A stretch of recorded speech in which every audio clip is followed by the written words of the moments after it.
and so not much is different. So I like to ask people, and you've heard me say this before. You know, I will ask people, are you convinced beyond any shadow of a doubt that God loves you just the way you are, not the way you think you need to be? And the majority of people will say, well, no, I hope so, I'm not sure. And the reason I ask them is because the Bible says in Galatians chapter 5, it says faith works by love. So if they're not convinced that God loves them, their faith is going to work in whatever area that I want them to experience.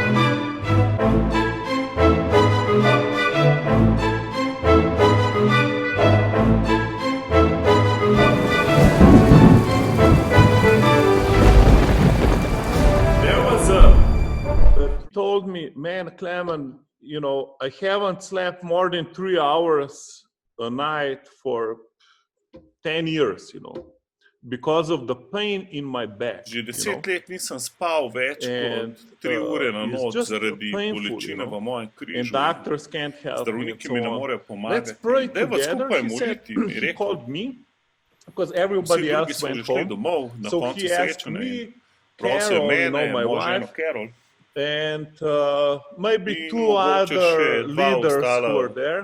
tam Said, please, voditelja. can you all lay hands on Rekel je, me položite roke and name.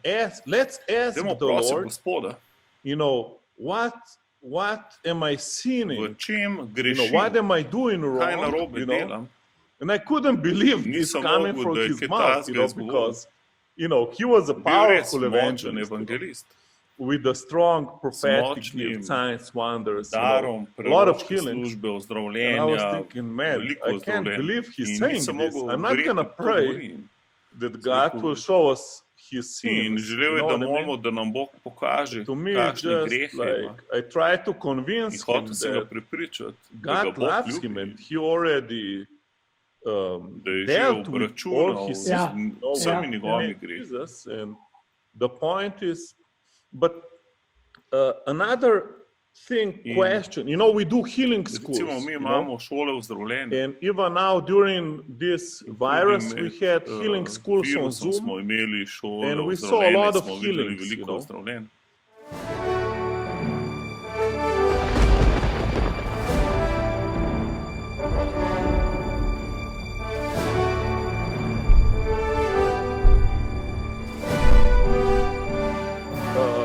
What would you say to somebody who is born Kaj bi ti again, rekel nekomu, ki je na who is novo rojen, spirit izpolnjen filled, Svetim Duhom, understands God loves ki them, razume, da ga Bog ljubi, but they're just continually ali in še kar pain. naprej You v know, they bolečini, understand that healing is part of razume, da je salvation, ozdravljenje del but they still odrešenja, in še vedno sickness. je You v know what I bolezni. mean?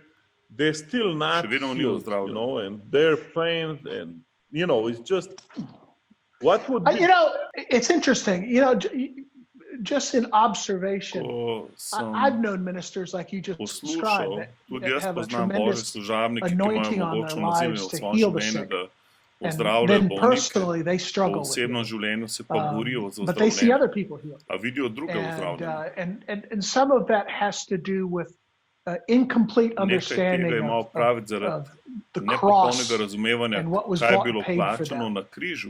Some people still have a bit of a In sin nekateri consciousness imajo fokus where na greh, they may not tell you because they're ne embarrassed povejo or ti, whatever. mogoče They jih think je that sram, something they did, mislijo, da some mogoče sin, nekaj, kar so naredili, nek God greh, is making them pay zdaj for Bog it. hoče, da plačajo za and to they're in suffering. zaradi tega trpijo. It's not Kar true, seveda ni but res. that doesn't mean that's not Ampak what they to ne think. pomeni, da oni tega ne mislijo. And so I've seen this over To sem the videl years čez in leta ministers Božje that are kind of like your služabnike, kot friend, je bil tvoj prijatelj. that tremendous anointing for other people, and they suffer personally. And when we started this conversation, you remember I told you Brother Hagin taught us how to listen. And you know, out of the abundance of the heart, the mouth will speak. And you know, when you listen to people say things like that, you can kind of locate them, and you find out what they don't believe. Another interesting observation is, you know, I know there are people that have tremendous faith for prosperity. I mean, they have wealth and you know, they can create businesses and investments. You know, they got plenty of money in the bank. And then, but when it comes to the same faith for healing, they struggle. And then there are people that have tremendous faith for healing and none for provision. You know, that, you know, I think oftentimes we got strengths in some areas and weaknesses in some, which is pretty normal for most people. And it's one of the reasons why we need one another. And, you know, that brother, I think, was reaching out to you. He recognized that, you know, you might have a strength he doesn't have, and he just wanted you to join in agreement with him. And you know, so we have those situations that happen. And but when somebody's in constant pain like you just described, I think one of the things that I like to do with people is you know, and sometimes it's not quick fixes. I mean, you know, it'd be nice if you could lay hands and instantly have results. And sometimes that will happen. You know, sometimes that will happen.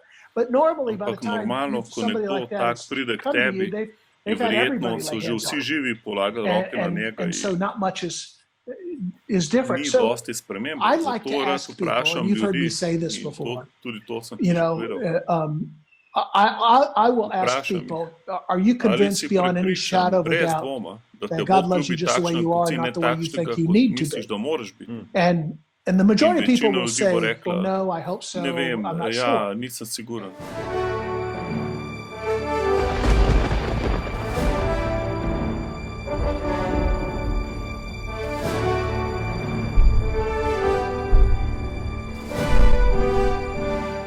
And the reason I asked them that question is because the Bible says in Galatians chapter 5, it says, faith works by love. So if they're not convinced that God loves them, their faith is going to work in whatever area that I want them to experience.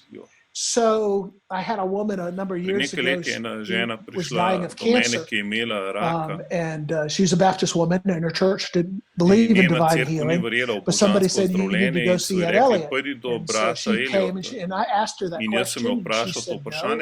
And so she'd come to my house on Tuesday at 10 in the morning for about an hour and 9 minutes. And so I would just teach her about the love of God. And after about 6 weeks, she said, well, Pastor Elliott, when are we going to get into the healing business? And I said to her, I said, well, how long did the doctor give you? And she said, about 18 months. And I said, well, relax, we got plenty of time. And I kept teaching her on the love of God. Well, 2 weeks later, she came in. She's all bubbly and excited. And she says, you know, she shared with me how she was sharing the gospel with her neighbor and trying to help her neighbor, convince her neighbor how much God loves him. And so when she finished her story, I said, can I ask you a question? She said, yeah. I said, are you convinced beyond any shadow of a doubt that God loves you just as you are? She said, yes, amen. I know he loves me. Nothing can change my mind about that. I said, fantastic. So I said, open the Bible, 1 Peter 2:24, and I began to teach her on healing, because I knew now she had the faith to receive it. See, I could have given her all the scriptures on healing, but she didn't have faith to receive it. She just had knowledge. And I wanted her to experience it. And so that's kind of how I diagnose people. And let me just say this comment. I ask people, it doesn't matter if they're addicted to pornography. It doesn't matter if they're addicted to alcohol or drugs or battling cancer. I ask that same question to everybody. Because if they can't assuredly tell me, yes, I know 100% that God loves me, then that's the area that we have to work on. Because if we don't work on that, faith won't work in their heart and their lives. Wow, that's very good. I will use this in our healing schools. We just had this Saturday, we just had a shorter version, because we do mini In healing 6.6. school, Vsi vabljeni na naslednjo šolo zdravljenja. This is very good. I like this. Pika.sprejmi.si. I like this point. Ja, dobra točka.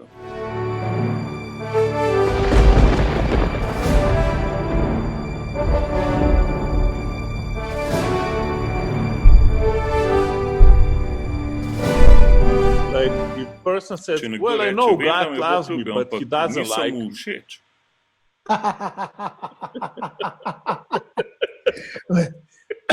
Well, you know, that's just the person who's looking for an excuse. You know, but you know, a veš, ker me more ljubi, you know. Yeah. Well, God isn't under a law. Bogu ni obvezno, ni on pod zakonom, da te more ljubiti. To je njegov karakter. But I would ask them, ampak jaz bi njih vprašal, do you have any kids that you love and the others you just like? Nekatere ljubiš, drugega ne. You know, they would go, well, no, I love them all. Vse otroke imam rad. In jaz bi rekel, pa daj bodi iskren, koga imaš pa, kdo ti je pa res všeč, kdo pa ti ni všeč. What makes you think that God misliš, da, only likes vse ljubiš, da tebe pa Bog. People come up with all these goofy ideas that there's no scripture for it. To so Jesus never taught. Jesus never went around teaching. My Father loves most of you and likes a few of you. And I'll let you know which you. In povedal vam bom čez nekaj časa, kdo je kdo. Ne, on je ljubim vsakogar. Now, the issue is whether or not people will receive it and believe it and experience it. But if you're thinking that God's just tolerating me, then you really don't know Him yet. Yeah, I think a lot of people think God just tolerates them. Well, if there was a person that God was ever going to tolerate, it would have been Paul. If there was a man in your village, he was killing everybody's kids, you know, it'd be difficult for you to love him. But that's exactly what Paul was doing. Yeah. And God loved him. Matter of fact, that's what Jesus taught. He said, you know, love your enemies. He didn't say like them.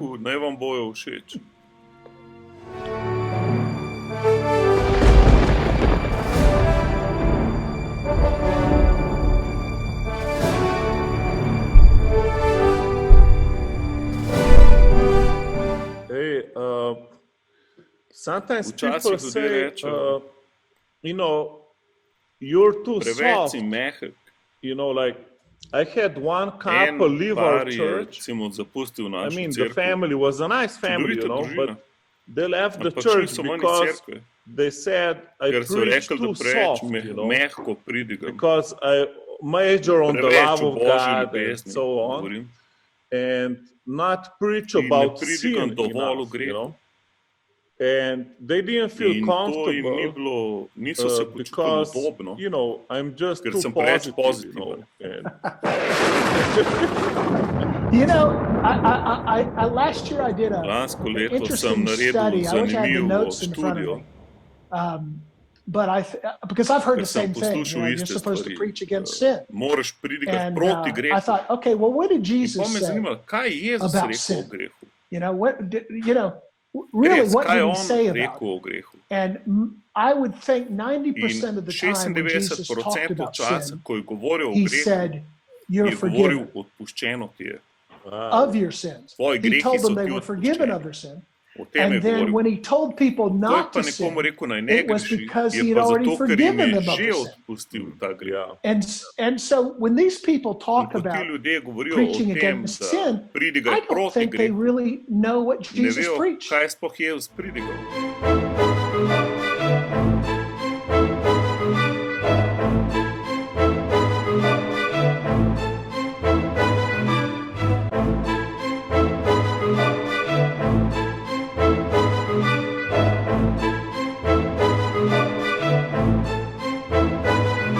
Jesus was sitting in like Luke 15 and other places where he's sitting amongst sinners and tax collectors. But he's not preaching against sin.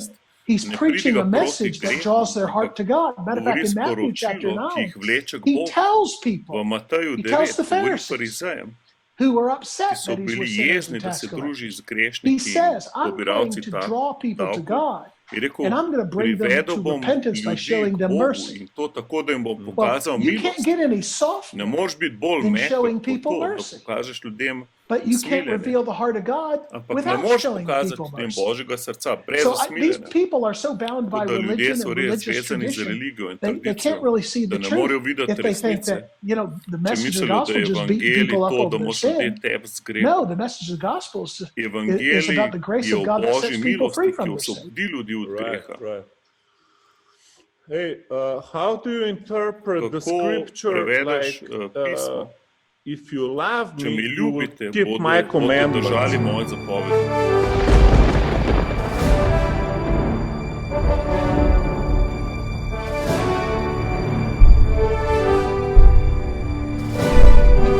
Well, you people, because they're ingrained to think, or trained to think that love is earned. So they read that passage, and what they're hearing Jesus say is that, okay, that I'm going to keep your commandments and to prove that I love you. And that's how they hear it. But all Jesus is saying is that if you really love me and you know the love that I have for you, then keeping my commandments, and it's like we talked about earlier, how love fulfills the law. The Ten Commandments, I don't keep, they keep me. And so that's really what Jesus is talking about. If you love me, he's not challenging them to prove their love for him. He's saying that if you know my love for you, then this is the life you're going to lead. But it's his commandments. We're not talking about the Ten Commandments. What are his commandments? What did he say? All right, what did he say? He said,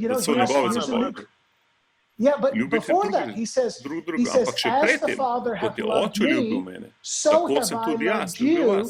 Now you go and love one another. So the commandment is to receive the love that he has for us. Amen. Wow. That's the commandment. Wow. The commandment isn't about proving your love to God. The commandment is receiving the love that God has for you. Wow. This is very different gospel. Then, well, Clement, let me correct you. It's not a different gospel. It is the gospel. What most of us heard was a different gospel. But this is the gospel. Hey, I think it's like spiritual dyslexia. People turn it around. When actually, if you receive the love of God, this will be what you talked about before, effortless change. It's like, it will produce these results. Well, now you know why Jesus, would ask the question, how do you hear this? Because not everybody that hears what you say understands what you are saying. It's how they hear it. Now, if your heart, and this is why Jesus challenged the Pharisees and the religious leaders, he said, you've been diligent to study the Word of God. He didn't say they shouldn't be studying the Word of God. He actually commends them. You've done a great job. You've been studying the Word of God. But here's the problem. At the Word of God, trying to find what you have to do to earn eternal life, when God is trying to show you what you need to believe to receive eternal life. And so, when your heart is set to look for stuff to do, instead of what God wants you to believe, then you're stuck trusting your flesh, you're not trusting God. Wow. And so that's what Jesus was pointing out. He said, everything in the Old Testament is pointing to me. But if you had listened to God and you had known God, you would know me. But since you don't know God, you don't recognize me. Wow, this is... it's not easy. I think, for someone who is a new believer, this is, understandable, easier than for someone who's been saved for so many years, listening to a mixed gospel. Then he feels like you're gonna mislead him into some carnal lifestyle away from the cross. And the sin and, so, but it's much easier for new believers to receive this gospel and live freedom of Christ and somebody who's, got a lot of junk. Well, a lot of it, like when the scripture talks about obeying the gospel, that word obey means believe. And if you don't know that, then you're looking for something you need to do. And then now remember when the disciples said, now watch this. This is important. They said to Jesus, "What must we do to do the works of God?" Now, Jesus didn't give them something to do. He gave them something to believe. He said, you need to believe on the one who sent me. And so, to do the works of God, start with believing in Jesus. It's because He qualifies you to do the works of God. It isn't about what you have to do, but see, the disciples, they were thinking like Pharisees. Tell us what to do. What do we need to do? And Jesus is saying, no, it's not about what you do. It's about what you believe. Because it's your heart that needs to change. And believing in me changes your heart and then qualifies you and empowers you to do the work of God or the will of God. Wow. Wow, amazing. I brought two young men to Jesus, they gave their life to Jesus, and then they were so excited about Jesus. And then they said, there's a guy in our town, and he always wanted to bring us to Jesus. And he preached to us every day. But it's not the same gospel as what you preach. And I know that guy. And that guy is on fire for God. He's born again, spirit-filled believer. But he mixes, law and grace together, And he thinks I'm a really weak pastor, weak preacher, focusing on the love of God. Instead of giving people the full gospel, the sin and the love, the stick and the carrot. Also incoherent. Yeah. We have these guys said that's not the same gospel. They said it's not the same. Because I tried to tell him, that's my brother, we're the same. He said, they told me you're not the same. It's very and I start to think, okay, there is, we are brothers. We have it over here. I have a lot of people that think that what I preach is I wrote an article a couple of years ago because a lot of these preachers will warn people about they call it watered down or sugar-coated gospel. And what I found funny about that is the Bible describes God's word as sweeter than honey. And then Jesus describes the word of God as living water. Wow. And I thought, wow, they're using descriptions that God uses to describe His word as if it's a false gospel. God uses those words. And it dawned on me that you get these guys that believe that. And this is kind of popular in the United States in some circles, that you got to use the law. And, you'll see these preachers ask somebody, have you stolen something? Have you lusted after a woman or a man? And they'll go through all of that. And then they'll say, okay, what does that make you? Well, it makes you a thief, and it makes you an adulterer. I use that from Ray Comfort. Yeah. I use his videos, and I did the same just to get people born again. And so, that teaching was real popular, and the people that gravitated to that teaching would criticize me. And one of the advantages of growing up under Brother Hagen Sr. is he would always drill into us. What does the word say? What does the word say? Well, so I noticed that with that type of teaching,